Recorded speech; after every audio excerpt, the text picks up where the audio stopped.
Seja bem-vindo, seja bem-vinda ao DRN Audiolivros. Se inscreva no nosso canal aí para dar uma força pra gente. A gente tem bastante audiolivros aí. Sempre procuramos adquirir mais e trazer. Se você quer um livro específico, deixe nos comentários aí. Eu tento ir atrás assim que possível. Se gosta do nosso trabalho aí, deixa o like. Se quiser dar um apoio pra gente também, temos Pix, seja membro. Fica tudo aí na descrição do canal ou na descrição dos vídeos também. E vamos lá, vamos para mais um capítulo. Capítulo 3. Sombras pálidas. Agarrando Saidin, Randy canalizou e mediu fluxos de ar que arrastaram Natal das almofadas. A harpa dourada tombou nos azulejos vermelho escuros, enquanto o homem era preso contra a parede, imobilizado do pescoço aos tornozelos e com os pés meia passada acima do chão. Eu já falei para você, nunca canalize quando alguém estiver por perto. Nunca. Nathanael inclinou a cabeça à sua maneira peculiar, como se tentasse olhar para Randy de soslaio ou vê-lo sem ser visto. Se ela tivesse percebido, teria pensado que foi você. O tom de voz do músico não era nem de desculpas nem de medo, mas também não era desafiador. Ele parecia pensar que estava oferecendo uma explicação razoável. Além disso, você parecia estar com sede. Um bardo da corte deve cuidar das necessidades de seu lorde. Aquela era uma das pequenas presunções a que ele se permitia. Se Randy era o dragão renascido, Nathanael deveria ser um bardo da corte, não um simples menestrel. Tão desgostoso consigo mesmo quanto com raiva do músico, Randy desemaranhou o fio e o deixou cair. Brigar com aquele homem era como lutar contra um garotinho de 10 anos. Randy não viu o escudo que restringia o acesso do outro homem a Saidin. Era obra de uma mulher, mas sabia que estava ali. Mover um cálice com o poder era o máximo que Nathanael conseguia fazer naqueles tempos. Por sorte, o escudo também ficava oculto de olhos femininos. Nathanael chamava aquele truque de inversão, mas não conseguia explicá-lo. E se ela tivesse visto meu rosto e suspeitasse de algo? Levei um susto, como se o cálice tivesse voado sozinho até mim. Randy voltou a enfiar o cachimbo entre os dentes e despejou baforadas furiosas de fumaça. Ainda assim, ela não suspeitaria. Depois de se ajeitar outra vez nas almofadas, o músico tornou a pegar a harpa e dedilhou uma melodia tortuosa. Como alguém poderia suspeitar? Nem eu mesmo acredito totalmente nessa situação. Se havia algum quê de amargura na voz do bardo, Randy não percebeu. Ele também não tinha certeza de que acreditava, ainda que tivesse se esforçado bastante para chegar àquele ponto. O homem diante dele, Jazin Nathanael, tinha outro nome, Asmodean. Tocando preguiçosamente a harpa, Asmodean não aparentava ser um dos temíveis abandonados. Era até um pouco bonito. Randy supunha que algumas mulheres o achassem atraente. Sempre estranhava que o mal não deixasse marcas externas. O homem era um dos abandonados e, longe de tentar matá-lo, Randy escondia o que ele era. Não apenas de Moiraine, mas de todos. Precisava de um professor. Se o que as Aes Sedai diziam das mulheres chamadas de bravias também valesse para os homens, ele só tinha um quarto de chance de sobreviver às tentativas de aprender sozinho a usar o poder. Isso sem falar na loucura. Seu professor tinha que ser homem. Moiraine e as outras haviam dito várias vezes que um pássaro não poderia ensinar um peixe a voar, assim como um peixe não ensinaria um pássaro a nadar. E o professor tinha que ser experiente. Alguém que já soubesse tudo o que Randy precisava aprender. Com as Aes Sedai amansando homens capazes de canalizar assim que os descobriam, e com cada vez menos homens assim sendo descobertos ano a ano, as opções eram escassas. Um homem que tivesse acabado de descobrir que canalizava não saberia mais do que ele. Um dragão falso capaz de canalizar, caso Randy conseguisse encontrar algum que já não tivesse sido capturado e amansado, provavelmente não abriria mão dos próprios sonhos de grandeza em nome de outro que afirmava ser o dragão renascido. O que sobrara e o que Randy conseguira prender a si fora um dos abandonados. Asmodean dedilhava acordes aleatórios quando Randy se sentou em uma almofada à frente dele. Era bom lembrar que o homem não mudara, ao menos por dentro, desde o dia em que confiara sua alma à sombra muitos anos atrás. O que ele fazia naquele momento, fazia sob coação. Não decidira voltar à luz. Você pensa em voltar atrás, Nathaniel? Randy sempre tomava cuidado com o nome. Com qualquer sinal de Asmodean, Moiraine teria certeza de que ele se unira à sombra. Moiraine, mais ciente, talvez. Nem ele nem Asmodean sobreviveriam a isso. As mãos do homem pararam sobre as cordas e sua expressão se tornou absolutamente vazia. Voltar atrás? Demandred, Ravin ou qualquer outro me mataria na hora. Isso se eu tivesse sorte. Exceto Lanfear, talvez. E você um dia vai entender por que eu não quero colocá-la à prova. Samir Rage faria um roxido clamar por misericórdia e agradecê-la por matá-lo. E quanto ao grande senhor, o tenebroso, corrigiu Randy de modo incisivo, mesmo com o cachimbo na boca. Grande Senhor das Trevas era como os amigos das trevas chamavam o tenebroso. Eles e os abandonados. Asmodean assentiu com um breve movimento de cabeça. Quando o tenebroso se libertar, se antes seu rosto estivera inexpressivo, naquele momento parecia completamente sombrio.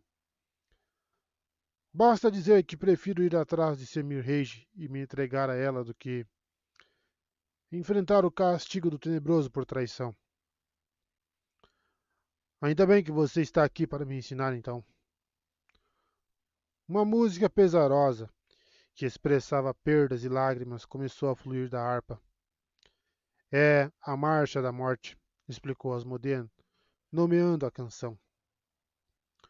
O último movimento do ciclo das grandes paixões, composto uns 300 anos antes da Guerra do Poder, por...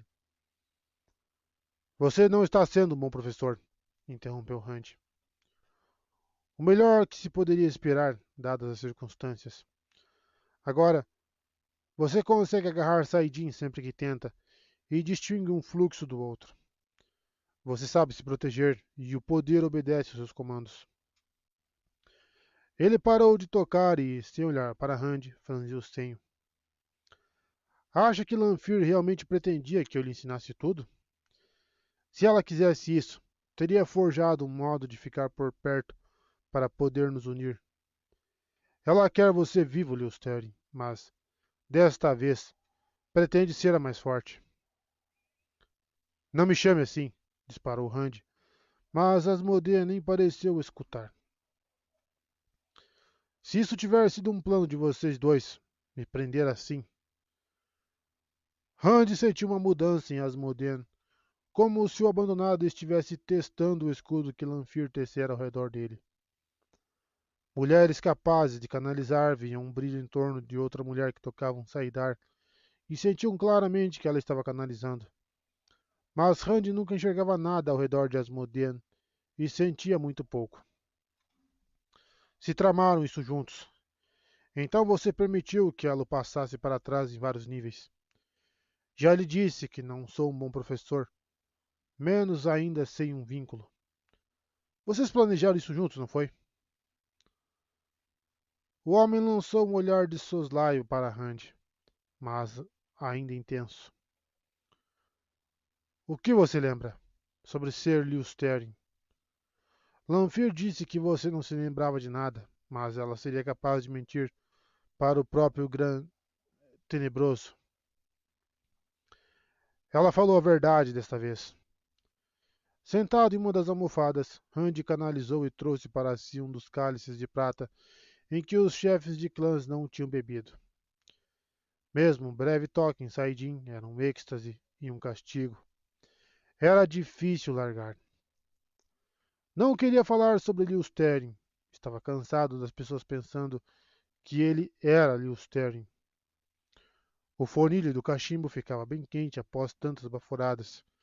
Então Randy o segurou pela haste e gesticulou. Se criar esse vínculo vai ajudar você a me ensinar, por que não o criamos? Asmodee o encarou como se Randy tivesse proposto que os dois comessem pedra. Então balançou a cabeça.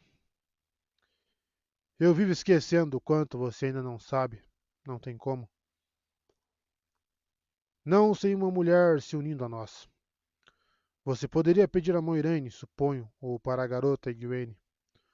Uma delas talvez consiga compreender o método. Contanto que você não se importe se elas descobrirem quem eu sou. Não minta para mim, Natael, rosnou Randy. Bem antes de conhecer o sujeito, aprendera que a canalização de homens e mulheres era tão diferente quanto eram os próprios homens e mulheres, mas confiava pouco no que o músico lhe dizia. Já ouvi Egwene e outras mulheres falando sobre a Aes Sedai unindo seus poderes. Se elas conseguem, por que você e eu não conseguiríamos? Porque nós não podemos. A voz de Asmodee se encheu de exasperação. Se quiser saber por quê, pergunte a um filósofo. Por que os cães não voam? No grande esquema do padrão, talvez seja um equilíbrio pelo fato de os homens serem mais fortes. Não podemos nos unir sem elas, mas elas conseguem se unir sem nós. Para nosso pequeno consolo, um máximo de 13 mulheres podem se unir. Para mais que isso, elas precisam de homens para aumentar o círculo. Ao ouvir aquilo, Randy teve certeza de que ele estava mentindo. Moiraine dissera que, na Era das Lendas, homens e mulheres usavam o poder com a mesma força e ela não podia mentir. Randy repetiu a informação e acrescentou: Os 5 poderes são iguais: terra, fogo, ar, água e espírito, disse Natael, dedilhando uma corda para cada um. Eles são iguais, de fato. Assim como é verdade que tudo o que um homem pode fazer com eles, uma mulher também pode. Em tese, pelo menos. Mas isso não tem nada a ver com homens seres mais fortes. O que Moiraine acredita ser verdade, ela fala como verdade, e não importa se é ou não. Um dos milhares de pontos fracos daqueles juramentos tolos. Ele tocou uma musiquinha que reiterava a ideia de a conversa ser uma tolice. Algumas mulheres têm braços mais fortes que alguns homens, mas, no geral, é o contrário. O mesmo vale para a força como poder, e mais ou menos na mesma proporção. Randy assentiu devagar. Realmente fazia certo sentido. Elaine e Egwene eram consideradas 2 das mulheres mais fortes a se educar na torre em 1000 anos ou mais. Mas ele se testara certa vez contra elas e, mais tarde, Elaine confessara que se sentira como um gatinho agarrado por um mastim. Asmodee ainda não havia terminado. Se 2 mulheres se unirem, não vão dobrar de força. Unir-se não é simplesmente somar o poder de cada uma, mas, se elas forem fortes o bastante, podem fazer frente a um homem. Quando aumentam o círculo para 13, é melhor ter cuidado. 13 mulheres que mal sabem canalizar poderiam sobrepujar a maioria dos homens se estiverem unidas. As 13 mulheres mais fracas da torre poderiam derrotar você ou qualquer homem sem fazer muito esforço. Uma vez ouvi um ditado em Anad Doman. Quanto mais mulheres, mais manso pisa o homem sábio. Não seria má ideia ter isso sempre em mente. Randy sentiu um arrepio ao se recordar de uma época em que estivera entre bem mais do que 13 Aes Sedai. Claro que a maior parte delas não sabia quem ele era. Se soubessem. Se Moiraine e Egwene se unissem. Rand não queria acreditar que Egwene fora tanto para o lado da torre, deixando para trás a amizade entre eles. O que quer que Egwene faça, faz de todo o coração, e ela está se tornando uma Aes Sedai, assim como Elaine. Engolir metade do vinho não afastou de vez aquele pensamento. O que mais você pode me contar sobre os abandonados? Rand tinha certeza de que já fizera essa pergunta umas 100 vezes, sempre na esperança de arrancar algo mais. Era melhor do que pensar em Moiraine e Egwene se unindo para... Já contei tudo o que sei. Oh, corno. Já contei tudo o que sei. Asmodeu suspirou pesadamente. Não éramos muito amigos. Acha que estou escondendo alguma coisa? Não sei onde os outros estão, se é isso que quer saber. Exceto Samael. E você sabia que o que ele tinha feito em Ilian, seu reino, antes mesmo de eu contar. Graendal passou um tempo em Arad Doman, mas acho que já deve ter partido. Ela parecia demais viver com conforto. Também suspeito que Moghedin está ou esteve em algum local do oeste, mas ninguém encontra a aranha, a menos que ela queira ser encontrada. Ravin agora tem uma rainha como animalzinho de estimação, mas com a relação a qual país a mulher governa para ele, sei tanto quanto você. Não o que pode ajudar a encontrá-los, isso é tudo que sei. Rand já ouvira tudo aquilo antes. Parecia que já escontaram umas 50 vezes tudo o que Asmodean tinha para dizer sobre os abandonados, e com uma frequência tão grande que, em alguns momentos, tinha a impressão de que sempre soubera o que o homem estava contando. Rand quase desejava nunca ter ouvido certas partes da história, como o que Semirhage achava divertido, por exemplo, e outras não faziam sentido. Demandred fora para a sombra porque invejava Liustel em Telamon. Rand não conseguia se imaginar invejando tanto alguém a ponto de fazer qualquer coisa a respeito, e certamente não algo dessa magnitude. Asmodean afirmava que fora seduzido pelos pensamentos de imortalidade e de infinitas eras de música. Dizia ter sido, no passado, um importante compositor. Insensatez.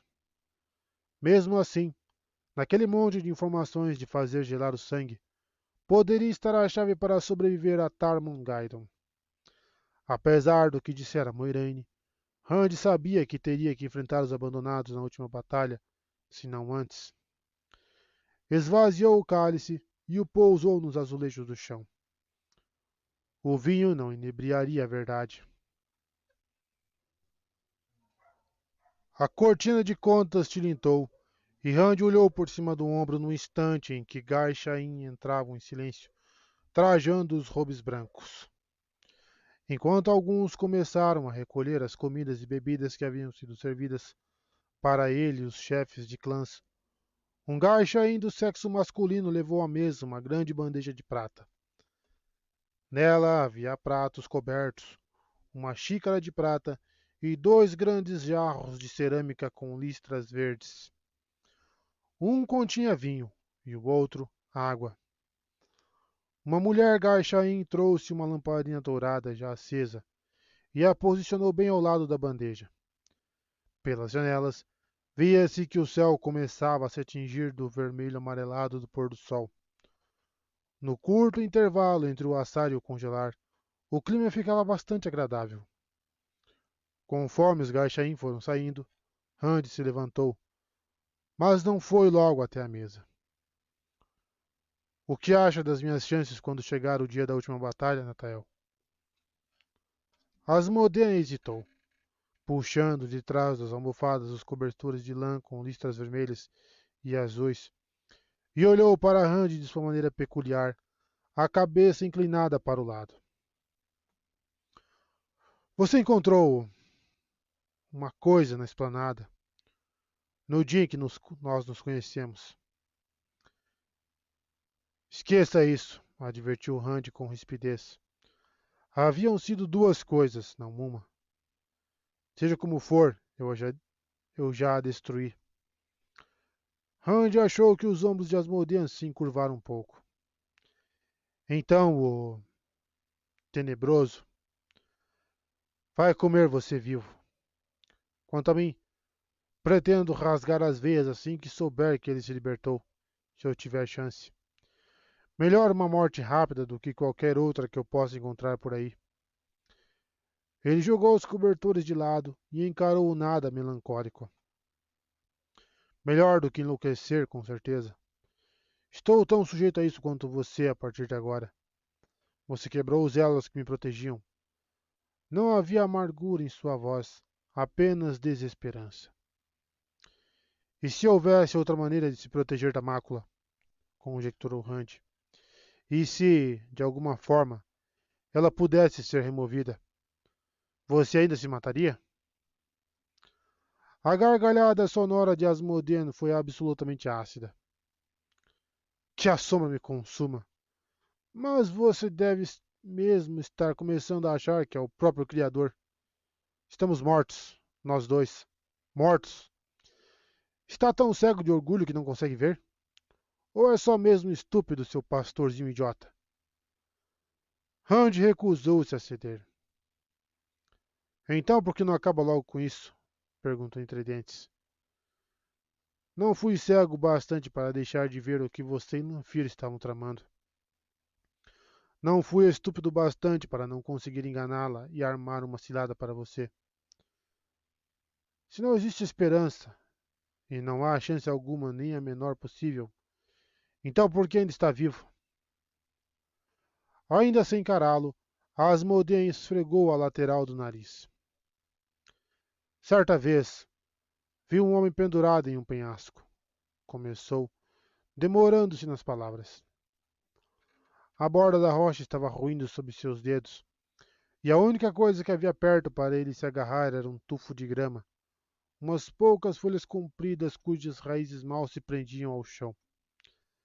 Era a única chance que ele tinha de escalar de volta. Então, ele o agarrou. Seu riso súbito não exibia a menor alegria. Precisava confirmar que o tufo se soltaria. Você o salvou? Questionou Rand, mas Asmodean não respondeu. Quando Rand partiu em direção à porta, a melodia de A Marcha da Morte recomeçou atrás dele. Os fios com contas chacoalharam suas costas, e as 5 donzelas que o aguardavam no amplo salão vazio se puseram de pé em um movimento fluido, tendo esperado por ele agachadas nos azulejos azul claros. Exceto por uma, todas eram altas para os padrões femininos, mas não para mulheres Aiel. A líder, Adeline, precisaria ser pouco mais de uma mão mais alta para poder olhá-la nos olhos.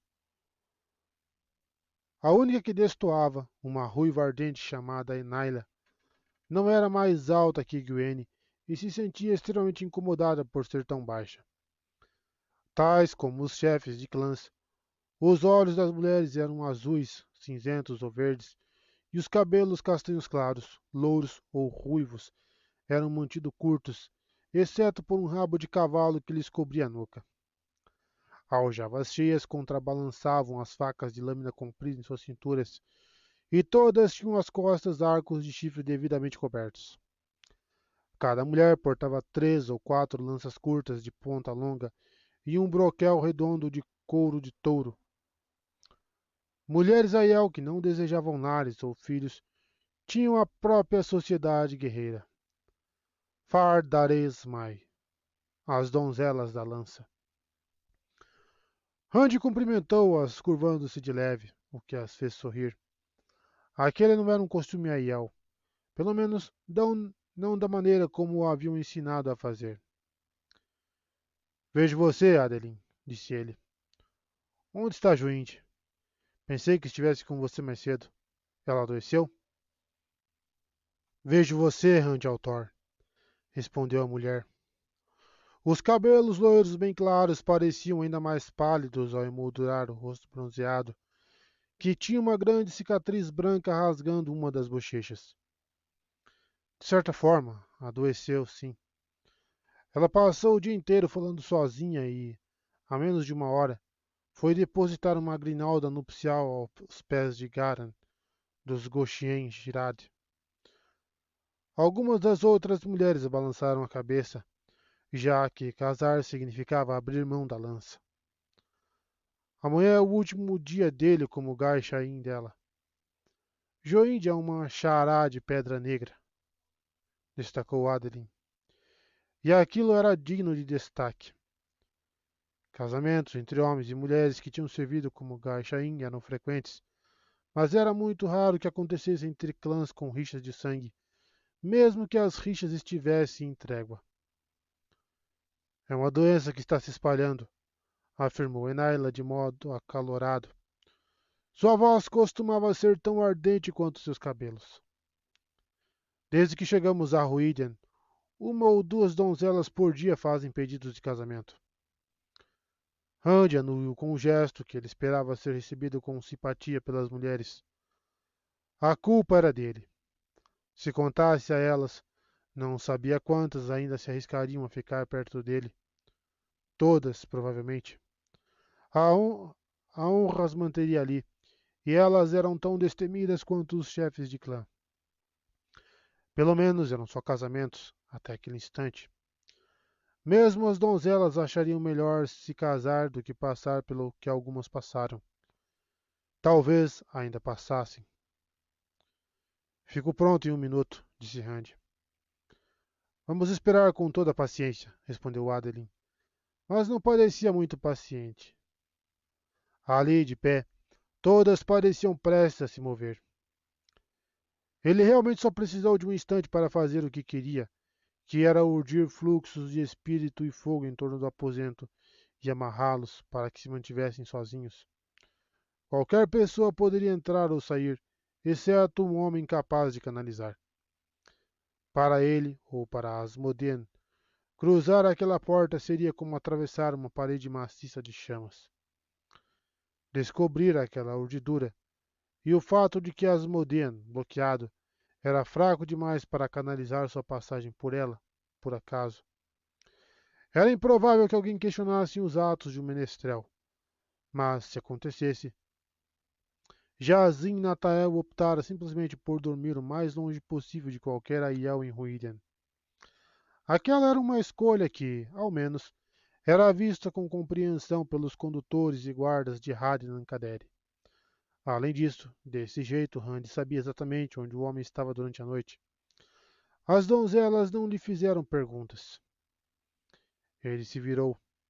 As donzelas o acompanharam, rodeando-o, atentas, como se esperassem um ataque a qualquer momento.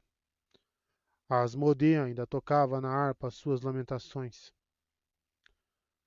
De braços abertos, Matt Calton caminhava pela larga borda branca da fonte sem água, enquanto cantava para os homens que o observavam no lusco-fusco. Vamos bebendo vinho até o copo secar, e beijando as garotas para ninguém chorar, e os dados lançando até irmos dançar com um Jack das sombras. O clima era fresco após o calor do dia, e Matt chegou a pensar em abotoar o belo casaco de seda verde com bordado dourado, mas a bebida que os Aiel chamavam de Wasquai deixara sua cabeça zunindo feito moscas gigantes, e o pensamento se perdera. Em uma plataforma da fonte empoleirada, havia imagens em pedra branca de 3 mulheres sem roupa, cada uma com 20 pés de altura. Todas haviam sido esculpidas, com uma das mãos erguida e a outra segurando um imenso jarro de pedra nos ombros, de onde a água era derramada, mas uma das estátuas estava sem a cabeça e sem a mão erguida, e, em outra, o jarro não passava de ruínas. Dançando a noite inteira, vendo a lua que vai, embalando a moçoila que aos nossos pés cai. E você vem comigo para juntos dançarmos, com o Jack das sombras. Uma bela canção para falar de morte, gritou um dos condutores dos carroções com um pesado sotaque lugardiano. Os homens de Cader estavam reunidos ao redor da fonte, longe do Zaiel. Todos eram durões, com fisionomia austera, mas tinham certeza absoluta de que bastava um olhar errado e qualquer Aiel lhes cortaria a garganta. Não estavam muito enganados. Ouvi minha velha avó falar sobre Jack das Sombras, continuou o lugardiano orelhudo. Não é bom, não, cantar assim sobre a morte. Meio confuso, Matt pensou sobre a música que estivera cantando e fez uma careta. Ninguém ouvia dançando com Jack das Sombras desde a queda de Aldeshar. Em sua memória, Matt ainda escutava aquela canção desafiadora ecoando enquanto os Leões Dourados lançavam seu último e infrutífero ataque contra o exército de Arthur Asa de Gavião que os cercava. Ao menos ele não estava balbuciando a letra na língua antiga. Matt não estava tão bêbado quanto aparentava, mas, de fato, havia secado demasiados copos de Osquai. A bebida tinha aspecto e gosto de água marrom, mas batia na cabeça feito coice de mula. Se eu não tomar cuidado, Moiraine vai me despachar para a torre. Pelo menos isso me tiraria do deserto e me mandaria para longe de Rand. Se considerasse essa uma boa troca, talvez estivesse mais bêbado do que pensava. A canção agora era Latoeiro na cozinha. Latoeiro na cozinha, um trabalho a realizar.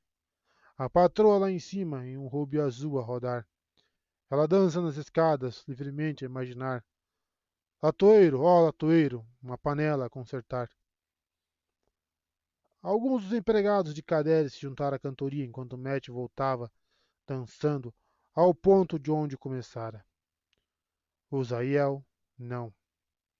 Entre eles, tirando os cânticos de batalha ou as lamúrias pelos mortos, os homens não cantavam, assim como as donzelas, que só cantavam entre si. Dois Aiel estavam acocorados na borda da fonte, sem exibir nenhum efeito do osquai que haviam consumido, exceto pelos olhos levemente perdidos, talvez. Matt adoraria voltar para onde os olhos de cores claras eram uma raridade. Durante a juventude, não vira ninguém, tirando Rand, com os olhos que não fossem castanhos ou negros. Alguns pedaços de madeira, braços e pernas de cadeiras carcomidos por vermes, estavam caídos nos grandes paralelepípedos na área deixada aberta pelos vigias.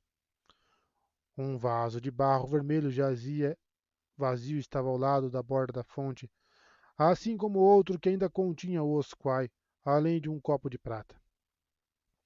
A brincadeira era tomar um gole e depois tentar lançar uma faca em um alvo atirado para o ar.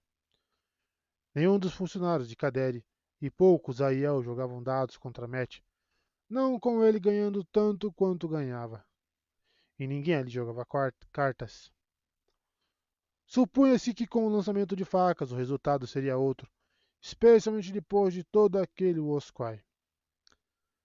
Matt não ganhara tanto naquele jogo quanto nos dados, mas meia dúzia de copos de ouro trabalhado e duas bandejas já estavam dentro da fonte, logo atrás dele, além de braceletes e colares de rubi, pedra da lua ou safira, e também um punhado de moedas. Oh, queria ter essa sorte. Seu chapéu e sua peculiar lança de cabo preto repousavam ao lado dos objetos que ganhara. Alguns até eram artesanatos Aiel. Eles eram mais afeitos a pagar pelas coisas com o produto de uma pilhagem do que com moedas. Corman, um dos Aiel na borda da fonte, olhou para Matt assim que ele parou a cantoria. Uma cicatriz branca atravessava diagonalmente seu nariz. Sua habilidade com as facas é quase tão grande quanto com os dados, Mestre Incauton. Que tal pararmos por aqui? A luz já está bem fraca. Ainda tem bastante luz. Matt apertou os olhos em direção ao céu. Sombras empalidecidas cobriam todo o vale de Ruiten, mas, pelo menos, o céu ainda estava suficientemente claro para ser visto. Até minha avó conseguiria lançar com esta luz, e eu lançaria até vendado. Genrik, o outro Aiel por ali, perscrutou quem os assistia. Alguma mulher por aqui? Com a constituição física de um urso, ele se considerava sabido. Um homem só fala assim quando há alguma mulher para impressionar. As donzelas que se espalhavam pelo público gargalharam tanto quanto os outros, talvez até mais. Acha que não consigo? Resmungou Matt, puxando o cachecol escuro que usava no pescoço para esconder a cicatriz no local em que certa vez fora enforcado. Basta você gritar já assim que lançar, Corman. Matt tratou de amarrar o cachecol em torno dos olhos e sacou da manga uma de suas facas. O que se ouvia de mais alto era a respiração dos espectadores. Não estou bêbado? Eu bebi mais que um gambá. De repente, porém, ele sentiu a sorte, o mesmo impulso que sentia quando sabia quais números iam sair antes de os dados pararem de rolar. Aquilo pareceu clarear um pouco sua mente. Pode lançar, murmurou com calma. Já! Anunciou Corman, e o braço de Matt chicoteou para trás e depois para a frente. Naquele silêncio, o som seco do aço penetrando na madeira foi tão alto quanto o barulho do alvo caindo no calçamento. Ninguém disse uma só palavra enquanto ele puxava o cachecol de volta para o pescoço. Um pedaço de um braço de cadeira menor que a mão de Matt jazia no chão, com a lâmina firmemente cravada bem no meio. Parecia que Corman tentara aumentar ainda mais suas chances. Ele não havia mesmo especificado que alvo lançaria, afinal. Tendo um estalo, o homem se deu conta de que nem chegara a propor uma aposta. Por fim, um dos funcionários de cadeira disse, quase gritando: Isso foi a sorte do próprio Tenebroso. A sorte é um cavalo para se cavalgar como qualquer outro, disse Matt para si mesmo. Pouco importava de onde ela vinha. E não que ele soubesse de onde. Matt só tentava encilhá-la da melhor forma possível. Mesmo tendo falado bem baixo, Henrique franziu o senho para ele. O que foi que você disse, Matt Calton? Matt abriu a boca para repetir, mas voltou a fechá-la assim que as palavras se tornaram mais claras na mente. Senissovia Cabadonde Aen Doviniena. A língua antiga. Nada. Só estou falando sozinho. Os espectadores estavam começando a ir embora. Acho que a luz está mesmo ficando muito fraca para continuarmos. Corman pisou no pedaço de madeira para arrancar a faca de Matt e a trouxe de volta para ele. Talvez alguma outra vez, Matrin Calton. Algum outro dia. Aquela era a forma como os Aiel diziam nunca, quando não queriam dizer a palavra propriamente dita. Matt assentiu enquanto deslizava a lâmina de volta para uma das bainhas internas da manga. Acontecera o mesmo quando lançara 23 vezes seguidas 6 dados com o número 6. Não dava para culpá-los. Não era apenas sorte.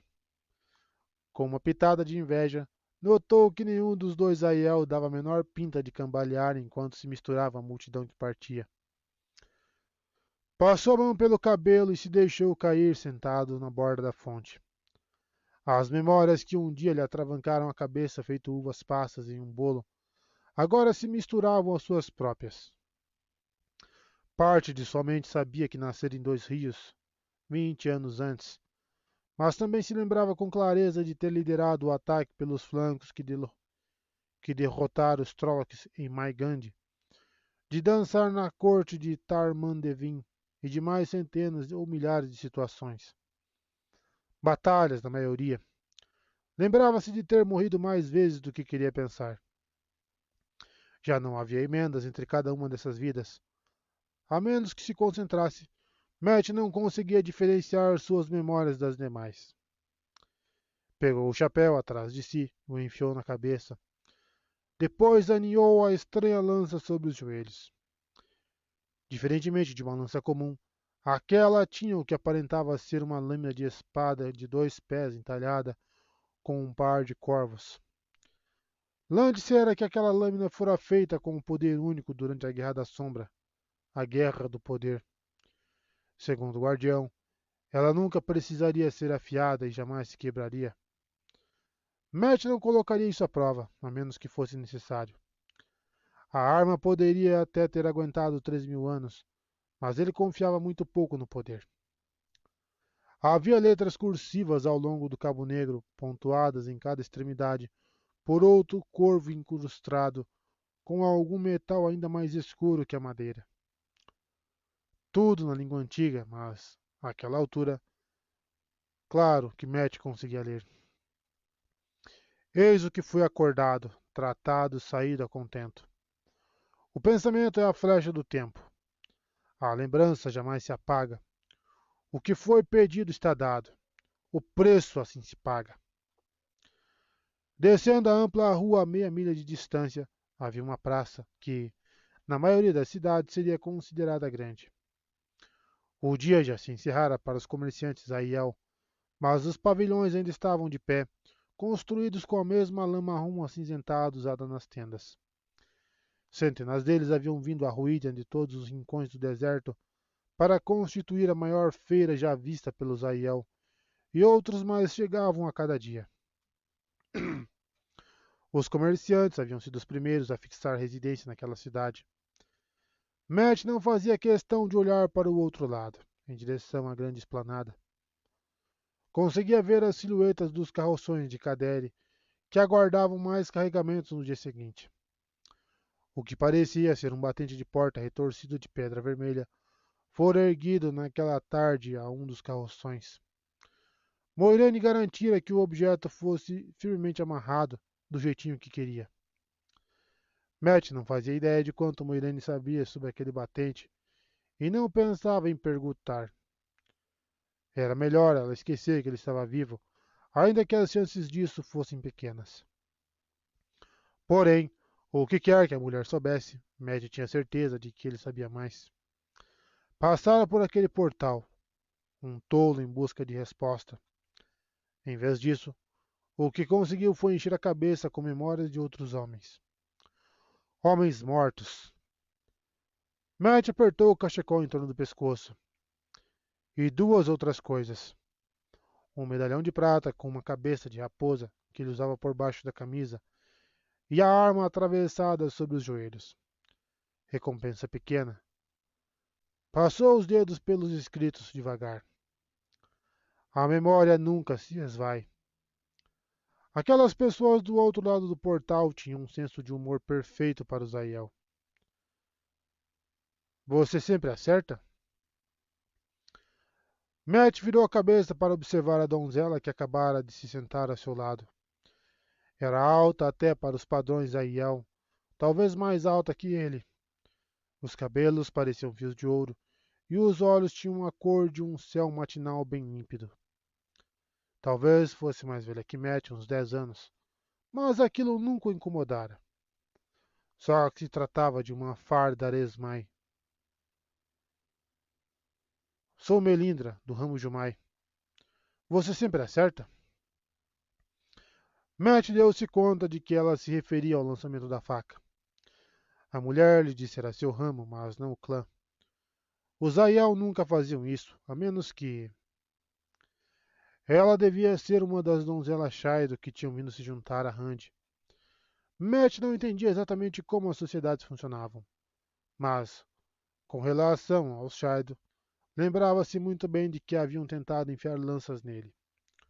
Coladin não gostava de ninguém associado a Rand, e o que Coladin odiava, os Shaido também odiavam.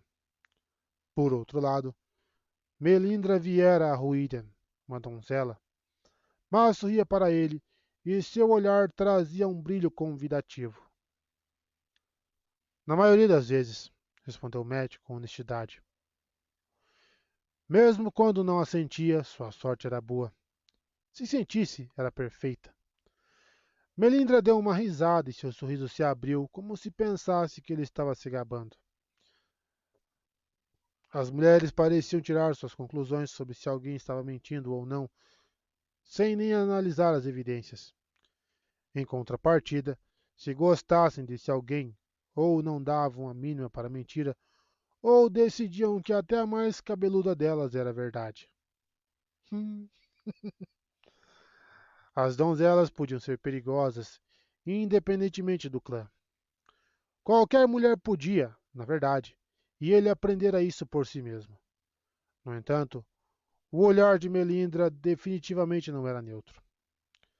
Mergulhando a mão em seus ganhos, Matt puxou um colar com espirais de ouro, cada uma centrada por uma safira azul marinho, a maior delas do tamanho da articulação de seu polegar. Lembrava-se da época, era a sua própria memória, em que a menor daquelas pedras o teria feito suar. Combina com seus olhos, disse ele, depositando o pesado cordão nas mãos dela. Matt nunca vira uma donzela usar badulaques de espécie alguma, mas sua experiência dizia que não havia mulher que não gostasse de joias. Estranhamente, elas gostavam de flores quase na mesma medida. Ele não compreendia, mas também precisava admitir que este entendia menos de mulheres do que da própria sorte, ou do que acontecera no outro lado daquele batente retorcido. Um trabalho muito bonito, opinou Melindra, erguendo a cabeça. Aceito sua oferta. O colar desapareceu na bolsa da mulher, que se inclinou para afastar o chapéu de Matt para trás. Seus olhos são bonitos, como olhos de gato, escuros e límpidos. Ela girou o corpo para apoiar os pés na borda da fonte e abraçou os joelhos, analisando-o com interesse. Minhas irmãs de lança me falaram de você. Matt recolocou o chapéu no lugar e observou-a com cautela por baixo da aba. O que elas haviam dito? E por que oferta? Era só um colar. O ar convidativo sumira dos olhos de Melindra. Ela parecia um felino observando um rato. Esse era o problema das donzelas da lança. Às vezes, era difícil dizer se queriam dançar, beijar ou matar. A rua se esvaziava, as sombras escureciam, mas Matt reconheceu Rand esgueirando-se mais adiante, cachimbo enfiado entre os dentes. Era o único homem Ruidian que poderia ser visto andando acompanhado de um grupo de Fardareis Mai. Estão sempre ao redor dele, pensou Matt. Vigiam Rand feito lobas, ávidas para fazer o que lhe disser. Alguns homens talvez o invejassem por isso. Matt, não. Na maior parte do tempo, não. Mas, se fosse um bando de garotas como Isendre... Com licença um instante, disse ele a Melindra apressadamente. Apoiando a lança de pé contra a borda da fonte, Matt saltou e correu. A cabeça ainda zunia, mas não tanto quanto antes, e ele não vacilou. Não tinha a menor preocupação com seus ganhos. Os Aiel tinham regras bem claras. Pilhar durante um ataque era uma coisa, roubar outra. Os funcionários de Cadéria haviam aprendido a manter as mãos nos bolsos quando um deles foi pego roubando. Após um espancamento que deixara o homem com marcas no do ombro ao tornozelo, ele fora mandado embora. Mesmo que o tivesse deixado com as roupas, a única bolsa de água que lhe permitiram levar não seria o bastante para que chegasse nem à muralha do dragão. Depois do fato, ninguém pegava nenhuma moeda de cobre que encontrasse no chão da rua. Rand? O outro homem avançava, cercado por sua escolta. Rand! Ele não estava nem a 10 passadas de distância, mas continuou andando. Algumas das donzelas olharam para trás, mas Rand não. Matt sentiu um frio súbito que nada tinha a ver com a noite que caía. Molhou os lábios e, sem gritar, chamou de novo. Liusterin! Rand se virou. Matt quase desejou que não o tivesse feito. Por um tempo, os dois apenas se encararam sob a luz do crepúsculo. Matt hesitou em se aproximar e tentou dizer a si mesmo que era por causa das donzelas. Adeline fora uma das mulheres que lhe ensinaram um jogo chamado O Beijo da Donzela, que ele dificilmente esqueceria ou voltaria a jogar, caso tivesse opção. E sentiu o olhar de Enaila feito uma broca perfurando seu crânio. Quem imaginaria que uma mulher fosse explodir como combustível no fogo só por alguém lhe dizer que ela era a florzinha mais linda que já tinha se visto? Hunt, então. Matt e ele haviam crescido juntos. Os dois e Perrin, o aprendiz de ferreiro lá em Campo de Emond, tinham caçado e pescado juntos, vagabundeado pelas colinas de areia até o limiar das montanhas da névoa e acampado sobre as estrelas. Hunt era seu amigo. Agora, porém, era o tipo de amigo que poderia estraçalhar sua cabeça sem querer. Por causa de Randy, Perrin talvez estivesse morto. Matt se obrigou a chegar mais perto. Randy era quase uma cabeça mais alto e a luz do início da noite parecia ainda maior e mais frio. Estive pensando, Randy. Matt desejou que sua voz não tivesse soado rouca. Torceu para que, desta vez, Randy respondesse ao próprio nome. Faz tempo que estou longe de casa. Nós dois estamos, respondeu Randy com suavidade. Muito tempo. De repente, ele soltou uma gargalhada, não muito alta, mas quase como a do velho Randy. Está começando a sentir saudade de ordenhar as vacas do seu pai? Matt coçou a orelha e sorriu de leve. Não exatamente.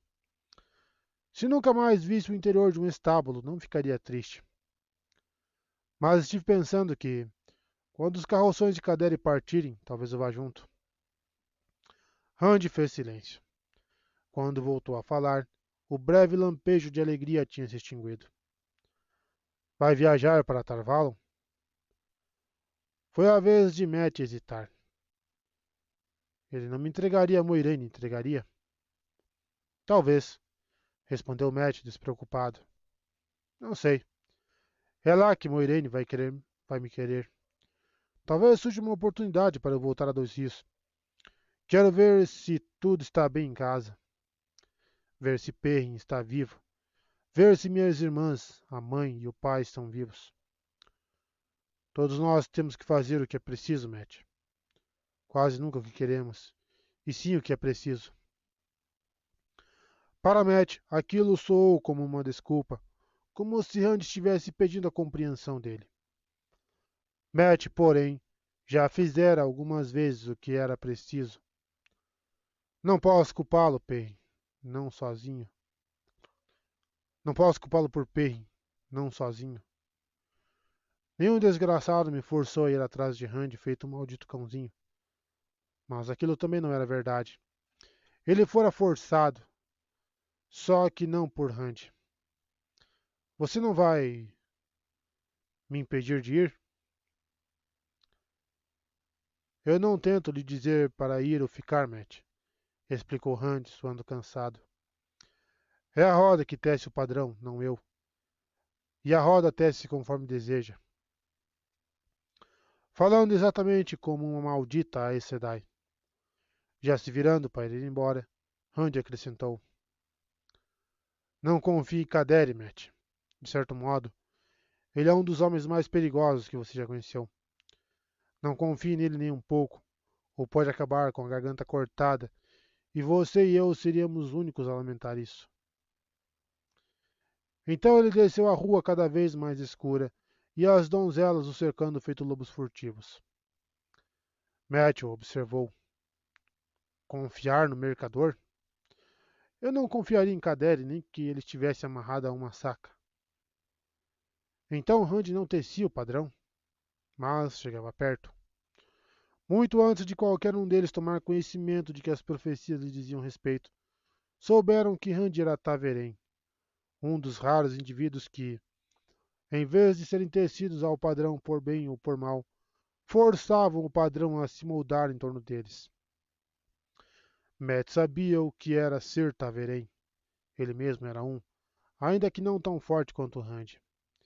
Às vezes, Randy era capaz de afetar a vida das pessoas e mudar seu curso só por estar na mesma cidade que elas. Perrin também era Taverém, ou tinha sido. Moiraine achara significativo encontrar 3 jovens que haviam crescido na mesma aldeia, todos Taverém. Pretendia encaixá-los em seus planos, quaisquer que fossem. Aquilo deveria ser algo grandioso. Todos os Taverém de que Matt ouvira falar haviam sido homens como Arthur Asa de Gavião, ou mulheres como Mabrian em Shiriid, quem as histórias diziam ter fundado, após a ruptura, o Tratado das 10 Nações. Mas nenhuma das histórias contava o que acontecia quando um Taverém ficava perto de outro tão forte quanto Rand. Era como ser uma folha no meio de um redemoinho. Melindra parou ao lado de Matt e lhe entregou sua lança e um pesado saco de tecido grosso que tilintava. Coloquei seus ganhos aqui dentro. Ela era mais alta que ele, e por umas 2 polegadas. Melindra olhou na direção de Rand. Eu tinha ouvido falar que você e Rand Altor eram quase irmãos. Só uma maneira de dizer, retrucou Matt seco. Não importa, respondeu ela, desconsiderando a questão e, com as mãos no quadril, concentrou o olhar nele. Você despertou meu interesse, Matt Calton, e antes de me dar o presente cortês. Não que eu vá abrir mão da lança por sua causa, claro, mas estou de olho em você há alguns dias. Você sorri como um garotinho prestes a fazer uma traquinagem. Eu gosto disso. E estes olhos. Na luz fraca, o sorriso de Melindra era grande e lento, e acolhedor. Eu gosto muito dos seus olhos. Matt endireitou o chapéu, embora não estivesse torto. De predadora presa em um piscar de olhos. Com Azael sempre podia acontecer. Ainda mais com as donzelas. Filha das 9 luas significa alguma coisa para você? Era uma pergunta que às vezes fazia às mulheres. A resposta errada o faria partir de Ruídia ainda naquela noite, mesmo que fosse preciso tentar atravessar o deserto a pé. Nada, respondeu ela. Mas tem coisas que eu gosto de fazer à luz da lua. Melindra passou o braço pelo ombro dele, tirou o chapéu e começou a sussurrar em seu ouvido. Logo o sorriso de Matt era ainda maior que o dela.